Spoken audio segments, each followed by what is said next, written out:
अस्सलाम वालेकुम my YouTube family, कैसे हैं सारे मेंबर्स? ठीक हैं। तो आज की वीडियो में मैं आपको बताने जा रहा हूँ जो फिक्स टीथ जो लगवाते हैं पेशेंट्स हमसे, तो वो मैं आपको दिखाने जा रहा हूँ कि जो हमने एक पेशेंट का केस है मैंने उठाया हुआ है, देख लें।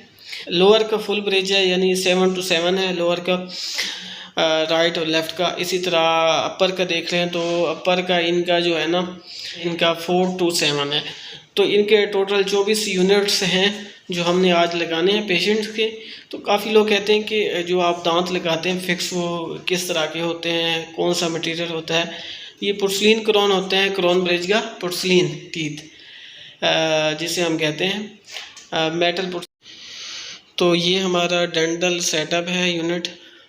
मैं डॉक्टर मंसूर साहब के साथ होता हूँ, डॉक्टर मंसूर अरशद साहब हैं। ये देख सकते हैं हमारा जुतई में सेटअप है, क्लिनिक है। कोई अपॉइंटमेंट लेना चाहे तो वो भी ले सकता है, हमसे रब्ता कर सकता है। तो ये नंबर दिया हुआ है, इस पे आप हमसे रब्ता कर सकते हैं। इसके अलावा हमारी वीडियो आपको इंशाल्लाह पसंद आई होगी। इसमें कोई भी आपको मसला हो डेंटल के हवाले से तो हमसे रब्ता कर सकते हैं। तो वीडियो अच्छी लगी, वीडियो को लाइक शेयर लाजमी कीजिएगा। चैनल को अभी तक आपने सब्सक्राइब नहीं किया तो सब्सक्राइब कर लें। इंशाल्लाह नेक्स्ट वीडियो में मिलते हैं, तब तक अल्लाह हाफिज़। अस्सलामु अलैकुम व रहमतुल्लाहि व बरकातहू।